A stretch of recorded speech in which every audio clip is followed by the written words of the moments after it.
A small charity on the New South Wales Central Coast has received a lifeline donation of $200,000 from an anonymous donor, which they say has completely turned their prospects around. The Safelink Alliance runs a regular hot meal service in Gosford for those doing it tough in the community and is now looking at expanding weekly services to increase the reach. Saia Latu is the founder of the Safelink Alliance and he joins us now from the Central Coast of New South Wales. Saia, g'day. So explain for us what it was like for you, this moment of finding out about this anonymous donation. Describe how it happened. Well, basically, we have lots of people that come down and visit the charity and try to connect with us. And then an amazing person that's been working closely with the charity and coming down and helping us just approached us and just said, we'd like to have a meeting to talk about what's possible, what are your needs in the charity.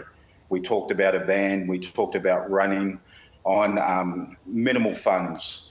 And basically we had a meeting, and at the cafe, he basically said, are you DGR set up? That means we can offer a receipt for the donation. Basically just said, what do you need? You said you need a van. We're happy to provide the van, and we're happy to provide more money, which will equal $200,000 over the next 3 years. What was your reaction?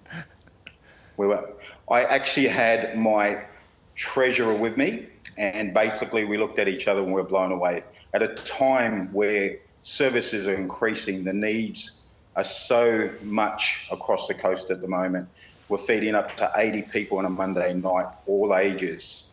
This just made us realise that we will survive the next 3 years and help us to achieve our goal of just reaching into the most vulnerable in our community. Yeah, had you been struggling a bit? We were running on the, I guess, the sniff of an oily rag, they would say. If you looked at last year, we pretty much would have scraped together about 12.5 grand to put about 300,000 back into the community. That 12.5 grand was just public liability and the support of Central Coast Council allowing us to be in that space. Everything else was 100% donated, so we're forever grateful. And so what prompted you to get into this in the first place? On May 2019, I went down to visit a charity in Kibble Park in Gosford. I went down there and watched how the most vulnerable connected, and I never left. So I'm coming on 7 years of serving our most vulnerable in Kibble Park in Gosford and working with the Central Coast. But to me, it's coming from poverty myself and making sure that people are looked after. So I'm fortunate enough to be a local businessman on the Central Coast, and it allows me to give back. And I'm so excited and so grateful. And how tough did times get for you back in the day? For me in general, it was pretty much wondering if there was going to be a meal at the end of the week, right? So I know how it feels to have food insecurity, and to be able to look after people and basically help them has made a huge difference. And what's it like for you making those connections and I guess providing a social space for people as well?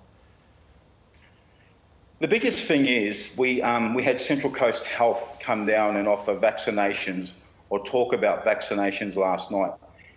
They struggle to have people understand that it's only a conversation.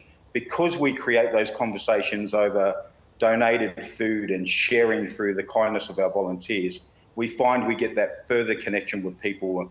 And because we're out in the open, we're out in the elements, and we're dealing with them after business hours, we believe the most vulnerable feel more comfortable to come to us. So to have Central Coast Health come down and support us, we're so grateful.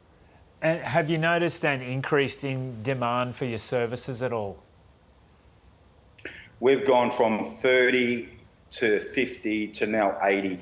We're prepared to hit 100 in the next coming weeks with everything that's happening in the world.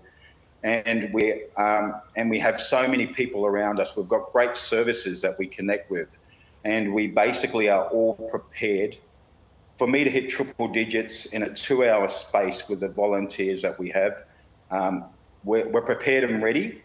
And we're scared for what's in the future, but with the support network of the different services around us, we believe we'll be okay. And how much organisation does it take each night that you put this together in terms of getting all the food together and getting it prepared? We looked at last night alone and we had 47 of our, sorry, I'm just trying to remember what it was, 37 of our own volunteers come together for 2 hours. So when you look at that alone of 37 times 2, you're looking at about 74 hours of volunteer hours. We're 100% volunteer. During the week, we added about another 25 hours to that.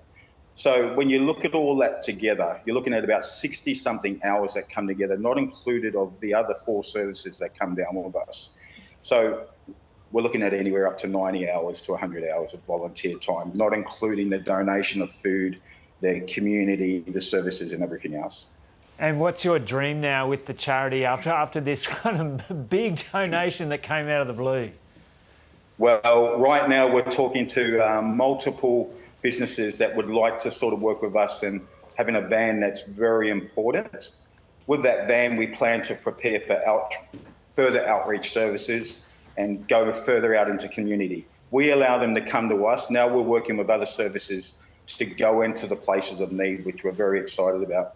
I'd love to cookie cutter this 5 days a week, work out what works out in our region, and then hopefully we could take it national. Yeah. Okay, so good on you for the work that you do, and it's so cool to hear you got this huge donation and the impact that it's had. Thanks so much for having a chat to us. We're so grateful, and thank you very much. Saia Latu there in New South Wales.